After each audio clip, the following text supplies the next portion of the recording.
exactly the same AEG, it's just got a slightly smaller barrel inside it. Probably run at very, very similar power levels.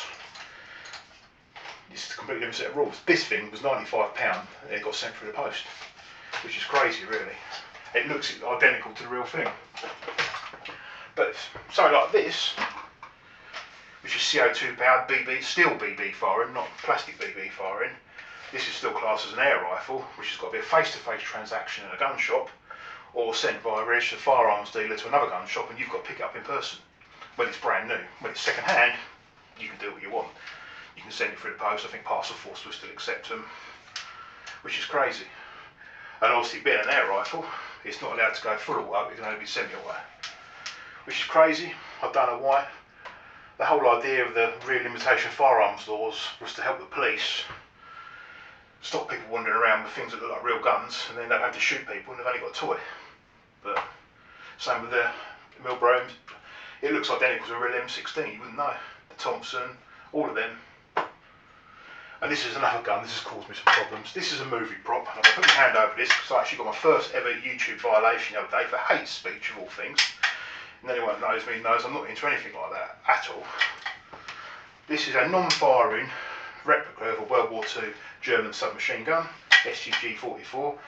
I had a video of me doing some laser engraving on it to put some period markings on it, nothing to do with the political party at the time, just some German army markings on it to make it a little bit more authentic. And someone reported it for hate speech.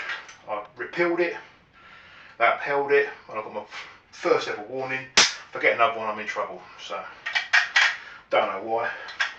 I thought it was an algorithm, but YouTube said no, it actually got reported by someone.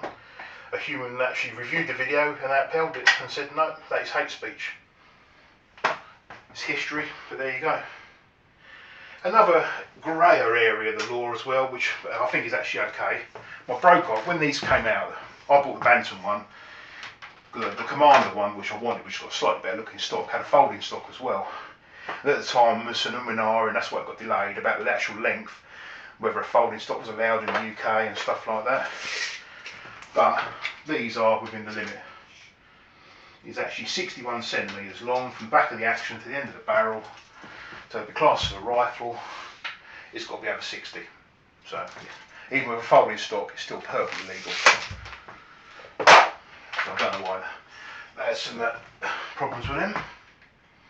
Apart from that, I think everything else is pretty good now.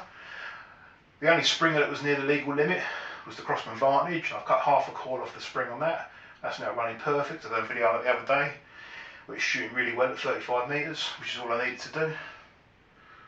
So hopefully the new camera and microphone are working. Hopefully that's cleared up a few bits on the legal bits and pieces. And the only other limit there is with anything air powered, or air and gas operated weapons as they call it with the Home Office, if you've got something that's designed for underwater shooting only, like a harpoon gun, there is no power limit on it whatsoever. Don't know why.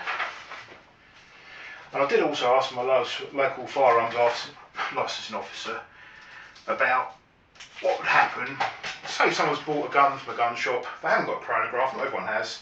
You're looking at spending probably 150 quid to get something that's decent. You can get the cheap ones, airsoft ones, for about 30 or 40 quid. Scenario is, like this when I bought my FX. If I haven't got a chronograph, when I bought this, I got it home, it is running over 12 foot-pound. Brand new gun, not been tampered with in any way, shape or form. And I said to him, what would happen is, say for instance I was involved in a car accident on the way home, I was injured, taken to the hospital, the police have searched the car, they found a rifle, they've taken it away, they decided to test it, it's over 12 foot-pound. Would I have lost that, even though I've never shot it, never done nothing with it, because technically it's an unlicensed firearm. And they said it would depend a lot on the situation, but as the firearm owner, or airgun owner, because everything classed over 1 foot-pound is classed as a firearm in the UK, which I've actually got printed out from the Home Office, just as an unlicensed firearm, which you don't get a licence for in England, you do in Scotland. And they said it would depend on the individual situation. Technically, you're in possession of an unlicensed firearm, it will be taken away and be destroyed, which is pretty harsh, but that is the law.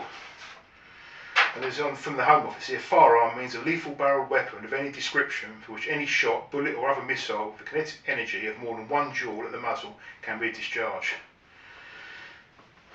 But obviously in the UK we're allowed, or England, we're allowed to have them up to 12 foot-pound without a licence. In Scotland you do need a licence. So some food for thought. But hopefully everyone should be okay with everything. Bound to get someone who's not, but that's my best interpretation of what I think the legal law is with that. Thanks for watching.